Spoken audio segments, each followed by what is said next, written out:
Hi all இன்றைக்கி என்ன video பார்க்க போகிறோம் அப்படின்னா ஒரு குக்கிங் வீடியோ தான் பார்க்க போகிறோம். ஸோ இன்றைக்கி நான் பீட்ரூட் பொரியல் தான் செய்ய போகிறேன். ஸோ பீட்ரூட் பொரியல் செய்கிறதுக்கு ஃபர்ஸ்ட் ஒரு கடாய் எடுத்து அடுப்பில் வச்சு தேவையான அளவு எண்ணெய் ஊற்றிட்டு எண்ணெய் நல்லா காஞ்சதுக்கப்புறமா கடுகு, சோம்பு, சீரகம் எல்லாத்தையுமே போட்டுக்கலாம்.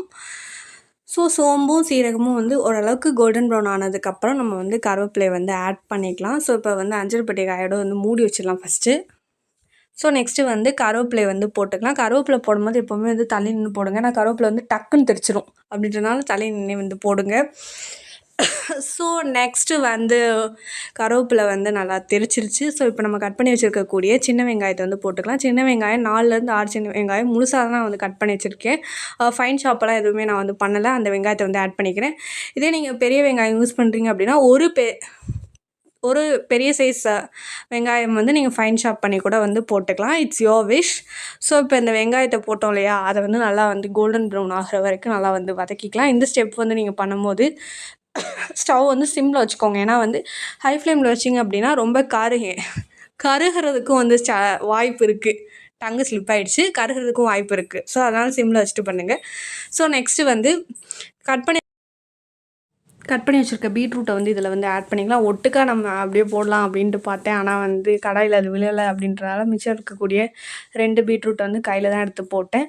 ஸோ இப்போ வாட்டர் ஆட் பண்ணிக்கலாம். இன்றைக்கி 3/4 செம்பு தான் நான் வாட்டர் ஆட் பண்ணியிருக்கேன். நான் ஒரே ஒரு பீட்ரூட்டில் வச்சு தான் பண்ணியிருக்கேன். அதாவது ஓரளவுக்கு மீடியம் சைஸான பீட்ரூட், பெரிய பீட்ரூட் 3/4 பண்ணிங்க அப்படின்னா அதுக்கேற்ற மாதிரி குவான்டிட்டியுமே மாறும். அதாவது தண்ணி ஊற்றுற அளவு, ஓகேவா? ஸோ அதுக்கேற்ற மாதிரி நீங்கள் வாட்டர் உங்களுக்கு எவ்வளோ தேவையோ அதுக்கேற்ற மாதிரி ஆட் பண்ணிக்கோங்க.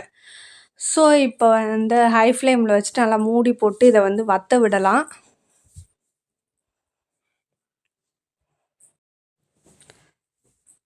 ஓகே, இப்போ ஓப்பன் பண்ணி பார்க்கலாம். ஸோ பீட்ரூட் வற்றிட்டு இருக்குது. இன்னும் கொஞ்சம் வற்றணும்.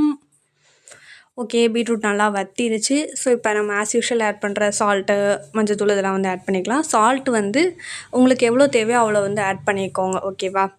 சால்ட் இவ்வளோ தான் போடணும் அப்படின்னு நான் எக்ஸாக்டாலாம் சொல்லலை. உங்களுக்கு எவ்வளோ தேவையோ ஆஸ் யூ ரெக்வைர்ட் அந்தளவுக்கு ஆட் பண்ணிக்கோங்க. ஸோ நெக்ஸ்ட்டு மஞ்சத்தூள் போட்டுக்கலாம். மஞ்சத்தூளும் தேவையான அளவு.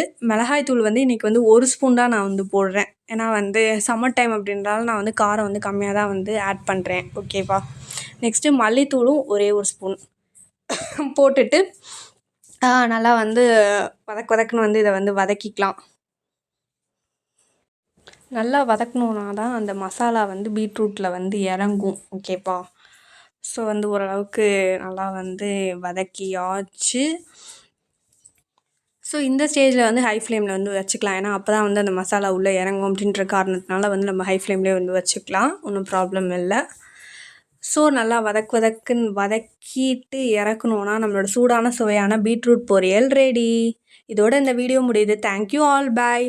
இந்த மாதிரியான யூஸ்ஃபுல்லான வீடியோஸ் தெரிஞ்சுக்கிறதுக்கு Mahalakshmi life style channel like பண்ணுங்கள், கமெண்ட் பண்ணுங்கள், ஷேர் பண்ணுங்கள், மறக்காமல் சப்ஸ்கிரைப் பண்ணிடுங்க.